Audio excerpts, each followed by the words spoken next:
स्वागत है दोस्तों आप सभी का एक बार पुनः हमारे YouTube चैनल में। तो दोस्तों आज हम आपके लिए लेके आए हैं सुमित्रानंदन पंत जी का जीवन परिचय। तो बताएं दोस्तों हमारे YouTube चैनल इनसाइट सक्सेस को आप लोग सब्सक्राइब कर लें और ज़्यादा से ज़्यादा लोगों को शेयर करें। तो पुनः आज एक बार लेके आए हैं हम सुमित्रानंदन पंत।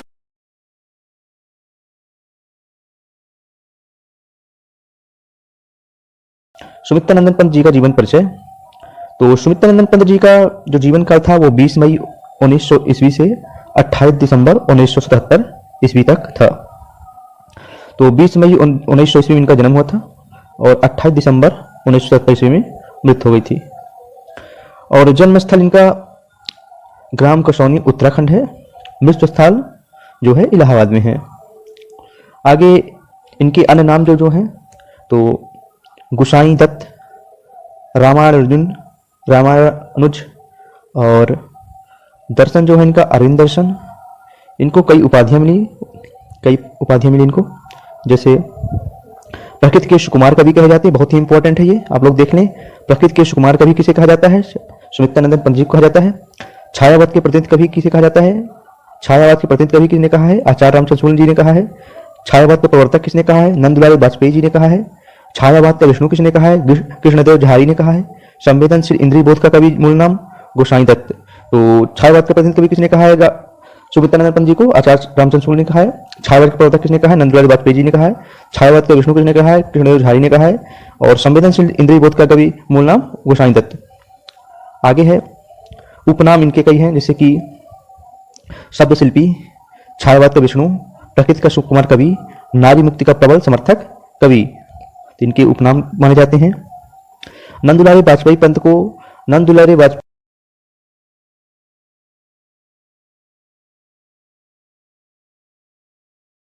और शुक्ल जी के अनुसार आचार्य रामचंद्र शुक्ल के अनुसार छायावाद के प्रतिनिधि कवि हैं।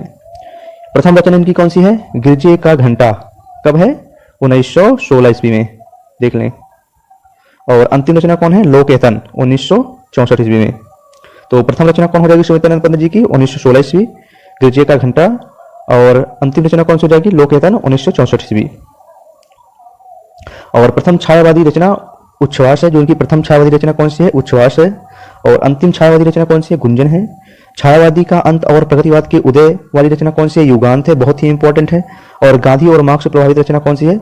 जिसमें गांधी जी से और मार्क्स से प्रभावित होकर रचना की थी वो है युगवाणी, ये बहुत इंपॉर्टेंट है। और सौंदर्यबोध की रचना कौन सी है इनकी? उत्तरा। और पंत एवं बच्चन द्वारा मिलकर लिखी गई रचना कौन सी है?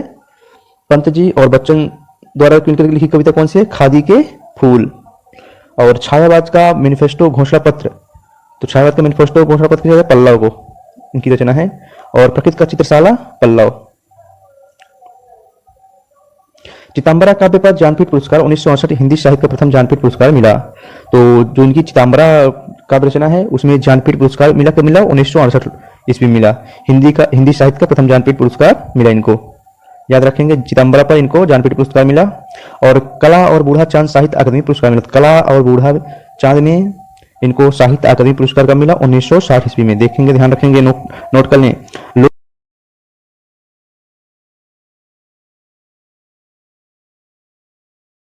लैंड पुरस्कार मिला। और इनके बारे में जानकारी है। उच्छ्वास 1920 इनकी छायावादी रचनाएं हैं, जिसको याद रखने का क्या है? उग्रवीणा पल भर गूंजती है, ट्रिक्स है याद करने का। उड़ानी हो जाएगा उच्छ्वास, ग्रवानी हो जाएगा ग्रंथि 1920 ईस्वी में।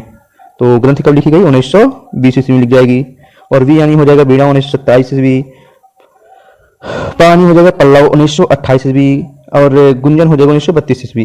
तो ग्रंथि 1920 ईस्वी की हो जाएगी इनकी रचना, बीणा 1927 ईस्वी में, और पल्लव 1928 ईस्वी में, गुंजन 1932 ईस्वी में। और प्रगतिवाद का प्रवर्तन पंत ने किया था। तो प्रगतिवाद का प्रवर्तन किसे माना जाता है? तो प्रगतिवाद का प्रवर्तन माना जाता है सुमित्रानंदन पंत जी को। आगे इनके बारे में एक बार पुनः बता दें दोस्तों, हमारे YouTube चैनल को सब्सक्राइब कर लें और दोस्तों को शेयर करें। इससे पहले हमने कई कवियों का जीवन परिचय डाल चुके हैं अपने चैनल में। आप हमारे चैनल में प्लेलिस्ट देख लें। और हिंदी साहित्य के मॉक टेस्ट एवं नेट जीआरएफ पूरी उसमें सिलेबस डाला है, आप चेक कर लें। और बहुत ही इंपॉर्टेंट है, संपूर्ण हिंदी साहित्य डाले हैं। TGT, PGT, net GRF, UGC जितने भी एग्जाम हैं आप उसमें देख सकते हैं। आगे है प्रगतिवादी रचना इनकी कौन कौन सी है। तो प्रगतिवादी रचना कौन कौन सी है? युगवाणी, ग्राम्या, युगांत, युगवाड़ी, ग्राम्य, युगांत। तो अरविंद दर्शन से प्रभावित रचनाएं कौन कौन सी हो जाएंगी? स्वर्ण किरण हो जाएंगी, स्वर्णधुली हो जाएगी, उत्तरा हो जाएगी, वाणी हो जाएगी, और मानवतावादी रचना कौन सी हो जाएगी? लोकवेतन, महात्मा गांधी पर, और चिदम्बरा। पंत ने परिवर्तन शीर्षक से लंबी कविता की रचना की थी। पंत ने परिवर्तन शीर्षक से लंबी कविता की रचना की थी। अपनी रचनाओं में रोला छंद का सर्वाधिक प्रयोग किया है। तो रोला छंद का सर्वाधिक प्रयोग लिए हैं तो आचार्य सुमित्रानंद पंत जी ने रोला छंद का सर्वाधिक प्रयोग किया अपनी रचनाओं में। पंत जी कोमल कल्पना के लिए भी जाने जाते हैं। तो पंत जी कोमल कल्पना के लिए भी जाने जाते हैं। आगे है इनकी मौन निमंत्रण कविता में रहस्यवादी प्रवृत्ति है। तो जो इनकी रचना मौन निमंत्रण कविता है उसमें रहस्यवादी प्रवृत्ति है। पंत जी की प्रमुख नाटक कौन कौन से हैं? तो पहला नाटक है रजत शेखर, दूसरा है शिल्पी, तीसरा है योग पुरुष, चौथा है अंतिमा,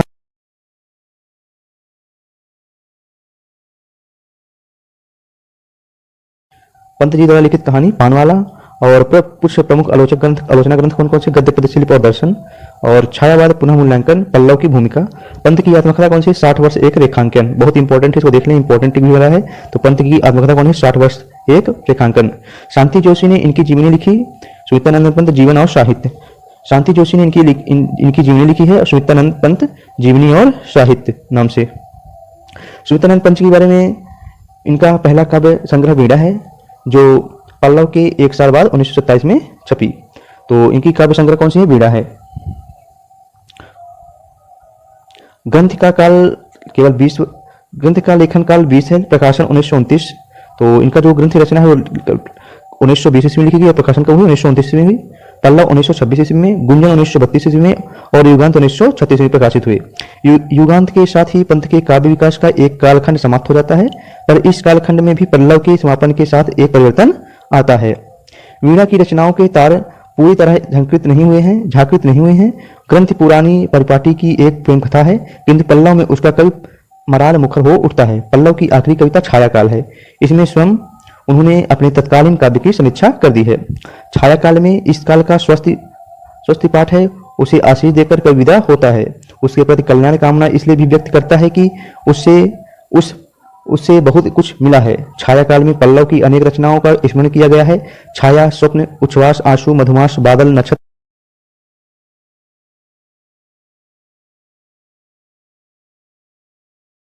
वह बादलों की रथ पर चढ़कर कई विश्व वेणु सुनता है, तो कहीं निर्झर गान, कहीं नक्षत्रलोक की सैर करता है, तो कहीं वसंत श्री का दृश्य देखता है। प्रकृति के आशीष सौंदर्य को कल्पना से सजाकर ईश्वर गुण बना दिया है। सुमित्रानंद पंत की जानकारी है। इंद्रजाल का सबसे पहला कौतूहलपूर्ण नयनाभिराम चित्र पल पल परिवर्तित प्रकृति की वेश में है। उड़ गया अचानक लो मुधर भर का, अपार पारत के पर रव शेष रह गए, निर्झर है टूटा पड़ा भू पर अंबर, धस गया धरा मैं सभय साल, उड़ रहा धुआं जल गया ताल, यो जलदयान में विचर था इंद्र खेलता इंद्रजाल। ये इंद्रजालिक परिदृश्य वीणा में ही दिखाई पड़ने लगता है। निराकार तम मानो सहस जाति पुंज से हो साकार, बदल गया द्रुत जगत जाल में धर का नाम रूप नाना। और प्रकृति के प्रति यह रागमयी प्रेरणा से उसे अपनी जन्मभूमि कौशानी से मिली है। प्रकृति स्वयं काव्य है और कोई कवि बन जाए सहज असंभाव्य प्रकृति के प्रति उसकी आसक्ति इस सीमा तक की है। कहता है छोड़ दुर्मों की मृदु छाया, तोड़ प्रकृति से भी माया, भाले तेरे भाल जाल मैं कैसे उलझा दूं लोचन। इसका मतलब यह नहीं है कि नारी के बाल जाल में उनकी आंखें उलझी नहीं है। सच तो यह है कि आंखों का यह उलझना कभी बंद नहीं हुआ। अरविंद दर्शन से संबंध कविताओं में नारी शरीर के प्रतीक भरे पड़े हैं। अनंग कविता में काम के विस्तृत प्रभाव का चित्रण हुआ है। सारी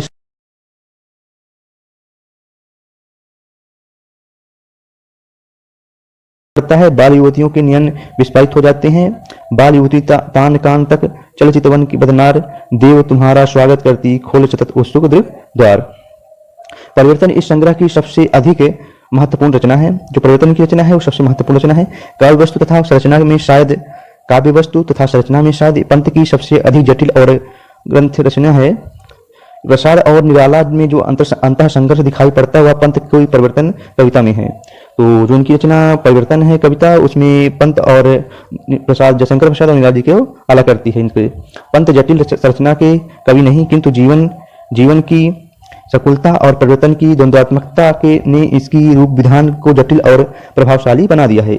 इसमें छंदों का ही परिवर्तन नहीं है, लय भी बदलती गई हैं। भाषा में जगह जगह बदलाव है इनकी रचना में।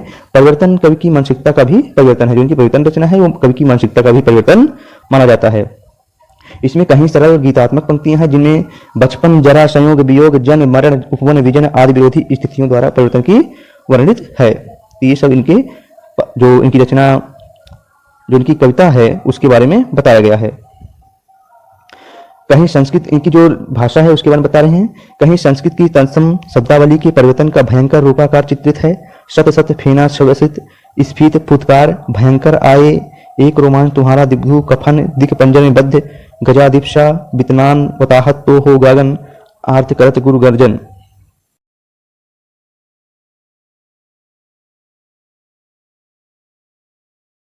से नए जीवन का उन्मीलन होता है, बंजर धरती उर्वर हो उठती है। जो इनकी रचना परिवर्तन है उसके बारे में बता रहे हैं कि परिवर्तन बहुत जरूरी है, जो नए जीवन को उन्मीलन देती है और बंजर धरती को उर्वर उठती है, उर्वर हो उठती है। यो पल्लव का मूल स्वर है मेरा मधुकर सा जीवन, कठिन कर्म है कमल है मन, किंतु परिवर्तन एक बदलाव की सूचना देता है। गुंजन और एकांत दोनों संग्रहों के बारे में पंत की यह उक्ति लागू होती है, मनन शकुन नदान न कर पी के प्रतिभा का अभिमान। गुंजन में वह संसार के सुख दुख में चिंता के स्वर में प्रवेश करता है। मानव जीवन में बढ़ जाए दुख सुख से यह सामंजस्य उनकी कला में भी दिखाई देता है। गुंजन में पल्लव की आवेगामयता नहीं है, कल्पना सुनहले पंखों पर ऊंची उड़ान नहीं भरती, वह सारस की तरह अपने डैनों को तोड़कर उड़ती है। पल्लव से गुंजन एक दूसरे स्तर पर भी अलग होता है। पल्लव में प्रेम का वियोग पक्ष वर्णित है तो गुंजन में संयोग पक्ष।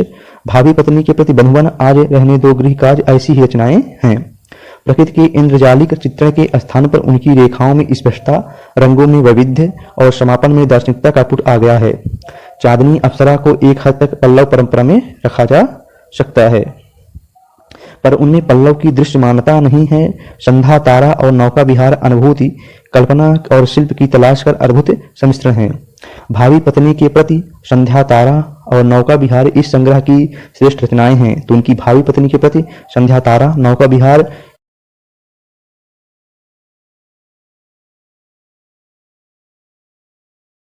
फार सपोज मिस्टेक से अनुपूरित मालूम पड़ती है। तो जो इनकी रचना भावी पत्नी के प्रति है वो पालग्रेव की गोल्डन ट्रेजरी में संग्रहित रचना फार सपोज मिस्टेक से अनुप्रेरित पड़ती है। परपंत की रचना वस्तु और विन्यास क्लेशा को बहुत पीछे छोड़ देता है। लगता है भावी पत्नी के प्रति ग्रंथ का काल्पनिक स्तर पर नया जन्म हुआ है। पालवनी में इस कविता को ग्रंथ ठीक बाद रखा गया है। मिलन का ब्रह्म दृष्टंब है, अरे वह प्रथम मिलन अज्ञात, विकपित उर्पुलकित गहर सशक्त ज्योत्सना सी चुपचाप, जड़ित पद नमित पल दृगपात, कंपन पुलक शंका जड़त आदि अनुभवों को बहुत ही स्वाभाविक ढंग से एक स्थान पर एकत्र मिलन को वास्तविक चमत्कारिक बना दिया है। गतिशील और स्थिर बिंबों का कलात्मक संश्लेषण है। पंत को शब्द शिल्पी कहा जाता है तो पंत जी को शब्द शिल्पी भी कहा जाता है। उपयुक्त शब्दों का चुनाव उनकी तराश, सटीक अर्थवता, मिथ्य कथन और स्थापत्य की अविच्छेद्यता का उत्कृष्ट उदाहरण है। नौका विहार यह कविता में वर्णनात्मक है, किंतु नौका विहार जिन प्रसंगों को चुना गया है वे कवि और सूक्ष्म अन्वेषण और विन्यासात्मकता के सूचक हैं। अर्थपूर्ण विशेषणों का चुनाव तो कोई पंत से सीखे। शांत, स्निग्ध, ज्योत्सना, उज्ज्वल, तनवांगी गंगा, ग्रीष्म विरल, गंगा की धारा में चंद्रमा, नक्षत्र दल, शुक्र, कोक आदि के रंगीन प्रतिबिंबों या छायाओं से गंगा जल अनेक रूप रंगों में बदल जाता है। जिस प्रकार गंगा की धारा में प्रतिबिंब कगार दोहरे लगते हैं, उसी प्रकार इसकी अर्थ छवियां भी दोहरी हैं। जिस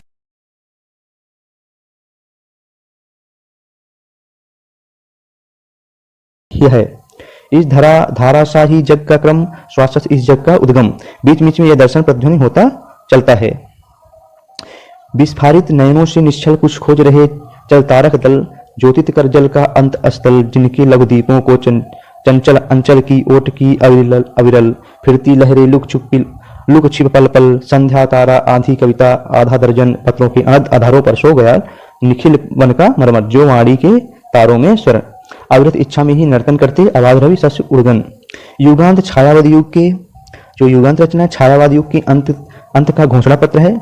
दुरत झरो जगत के जीर्ण पत्र हे शस्त ध्वस्त हे शुष्क श्रीण हिमपात पीत मधुपात भीत तुम बीत राग जड़ पुराचीन झरे जात कुल वन पण धन अंध नीर के रूढ़ रीर छन। इस प्रकार वे गा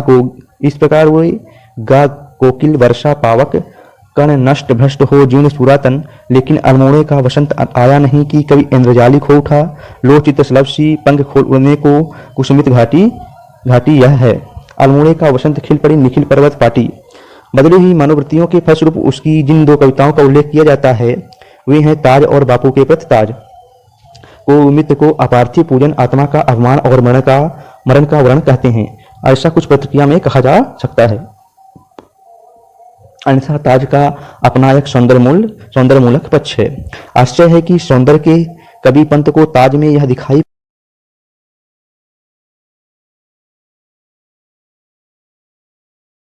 युगांत में शम मिलाकर एक शुभेच्छा है। जो सोए सपनों के तम में वे जागेंगे यह सत्यवात, जो देख चुके जीवन निशीथ वे देखेंगे जीवन प्रभात। युगांत के बाद पंत का काव्य विकास दो सोपानों पर होता है, मार्क्सवाद और गांधीवाद अरविंद दर्शन। तो युगांत जो उनकी रचना है उसके बाद काव्य विकास दो सोपानों पर होती है, मार्क्सवाद गांधीवाद और अरविंद दर्शन।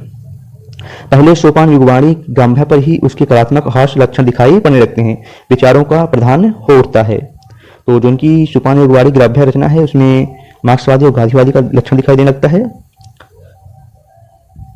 उन्होंने स्वयं कहा है कि मेरी दृष्टि में युगवाणी से लेकर वाणी तक मेरी काव्य चेतना का एक ही संचरण है। तो पंत जी खुद कहे कि मेरी दृष्टि में युगवाणी से लेकर वाणी तक मेरी काव्य चेतना एक ही संचरण है, जिसके भौतिक और आध्यात्मिक चरणों की सार्थकता द्रुपति मानव को प्रगति के लिए सदैव ही अनिवार्य रूप से रहेगी।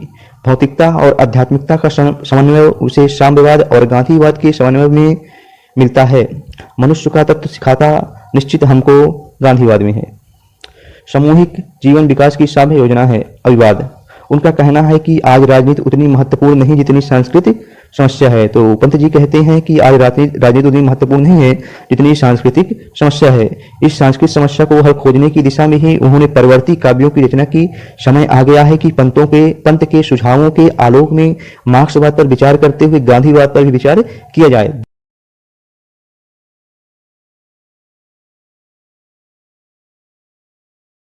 प्रास रजत पाश और पियोगी होगा पहला कवि आह से उपजा, होगा जान निकल कर आंखों से चुपचाप भी होगी कविता अनजान। अगली इनकी लाइन है, छोड़ द्रुमों की मधु छाया तोड़ प्रकृति से भी माया, सुंदर हा विहग सुमन सुंदर मानो तुम सबसे सुंदरतम। तो इनको लाइनों को ध्यान से देख लीजिएगा, ये परीक्षा में पूछी जाती हैं। बोले तेरे बाल जाल में कैसा उलझा दो लोचन। और इनकी अगली है लाइन, छोड़ द्रुमों की मृदु छाया तोड़ प्रकृति से भी माया, बाले तेरे बाल जाल में कैसे उलझा दूं लोचन। भूल अभी से इस जग को तज कर तरल तरंगों को इंद्रधनुष के रंगों को, तेरे भूभागों से कैसे बिधवा दूं निज मृग सामन। भूल अभी से इस जग को कोयल का वह कोमल बोल, मधुकर की वीणा अनमोल कह तब तेरे ही प्रिय से कैसे भल लूं सजन श्रवण। भूल अभी से इस जग को उषा सस्मित किसलय दल, सुधा रश्मि से उतरा जल न अधरामित ही मद में कैसे बहला दूं जीवन। छोड़ तुम्हें की मृदु छाया। और सुमित्रा पंत जी के कुछ प्रभु कथन हैं, जैसे कि पंत जी ने प्रकृति की जादूगरी जिस भाषा में अभिव्यक्त की है उसे उन्होंने चित्रभाषा कहा है। तो पंत जी ने प्रकृति की जादूगरी जिस भाषा में अभिव्यक्त की है उसे उन्होंने चित्रभाषा कहा है। पंत जी हमें भाषा नहीं राष्ट्रभाषा की आवश्यकता है, पुस्तकों की नहीं मनुष्यों की भाषा, जिसमें हंसते रोते खेलते कूदते लड़ते गले मिलते सांस लेते और रहते हैं, जो हमारे देश की मानसिक दशा का मुख्य।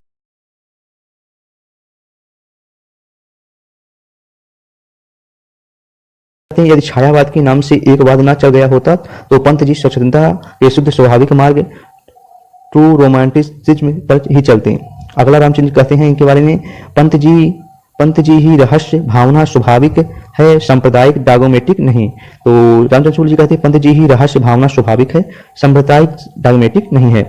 अगला रामचंद्र जी कहते हैं इनके बारे में, छायावाद के भीतर माने जाने वाले सभी कवियों में प्रकृति के साथ सीधा प्रेम संबंध पंत जी का ही दिखाई पड़ता है। प्रकृति के अंतंत रमणीय खंड के बीच उनके हृदय ने रूपरंग पकड़ा है। तो एक बार देख रहे हैं, रामचंद्र शुक्ल जी कहते हैं, छायावाद के भीतर माने जाने वाले सब कवियों में प्रकृति के साथ सीधा प्रेम संबंध पंत जी का ही दिखाई पड़ता है।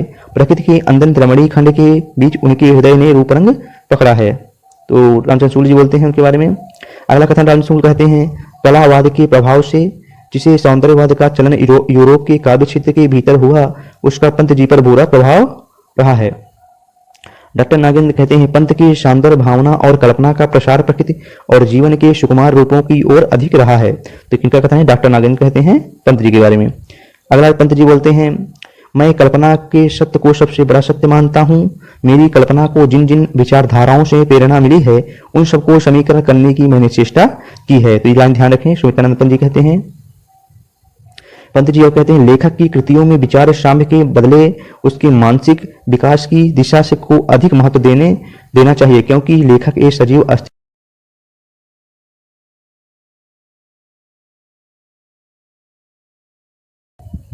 अगला कथन है पंत जी, प्रकृति के सहचर ने जहां एक ओर मुझे सौंदर्य स्वप्न और कल्पना जीवी बनाया है, वह दूसरी ओर जीन भीरू भी बना दिया है। तो ध्यान दें इस लाइन को। पंत जी कहते हैं, प्रकृति के सहचर ने जहां एक ओर मुझे सौंदर्य स्वप्न और कल्पना जीवी बनाया है, वहीं दूसरी ओर जन भीरू भी बना दिया है।